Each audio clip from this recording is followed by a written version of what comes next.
All right, now I taught you how to do a mask selection for a reason. Mask selection is the easiest to actually assign a spot color to a region. So let's go back in there and go to a brush and only paint the hat red this time.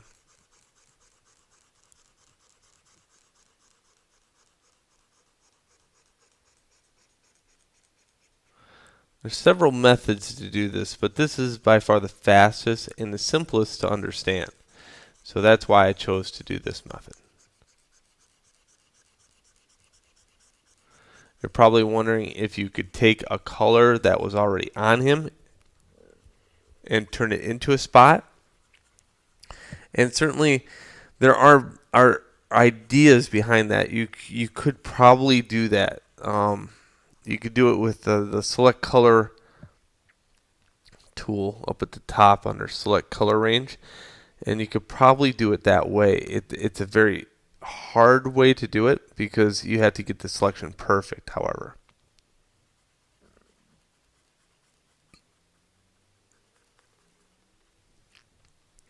So there we go. And now that it's all colored red, what I can do now is go over to channels, and looks like there's something already in here. There's a quick mask. And it's developed because I have this red right here. Now, if this was not here, there's another way to get to it. So I want to make sure I show both methods. If I go back to layer 1 and uncheck this so it's selected, you'll notice in channels it's not there anymore. Okay? So the quickest way is to make sure it's red and then go over to channels and you get this quick mask. If you double click this, it will say nothing about a spot color. That's the only bad thing. Now let's see the other way.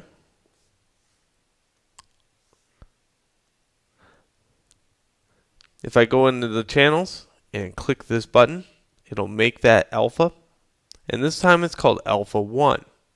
This time when I double click it, you'll see spot color appear.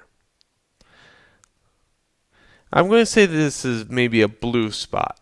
And how I change the color is I go down here to color and change it to a blue. Now I'm going to change it to a very saturated blue.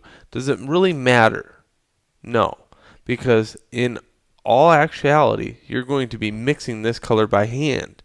So that's the color that goes in here, up at the top, and you spread it here, and then it's going to go, and because it's got black in this region, that's where it's going to be put on the card in that region, and that's how it works. Okay, so blue, purple, pink, mauve, it doesn't really matter unless that's the color that you're going to be mixing by hand. Okay, let's go back to layers, click on layer 1. Now, it doesn't look like anything's changed here, but if you look at the gnome in the picture in the navigator, that's the perfect way to tell if you got it correct. The navigator will show you the real color. This only shows you the black and white. But what is really the issue here is you got to go File, Save As. And I'm going to go and place this in my desktop folder called Spot, and I'm going to just leave it that way, and I'd make sure this is checked. This is the important part right here, the spot color. With this checked, I'm able to transfer that spot color over to InDesign.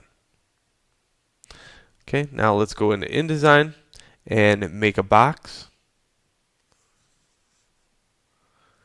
and go File, Place. Choose the PSD and then hit this button, and there we go. And you can see what it really looks like. Because here in Photoshop, I only get the idea that this paint is opaque and it's sitting on top of my black and white. That's not really the case. In fact, all ink is transparent. So if I lay down a black color and then lay an ink on top of it, that's what InDesign's seeing. The true representation of that. If I use the white arrow, I can move the gnome over a little bit, And if I go back to the black arrow, I can click on this and then make it go to 0 points. That will make it so there's no outside edge.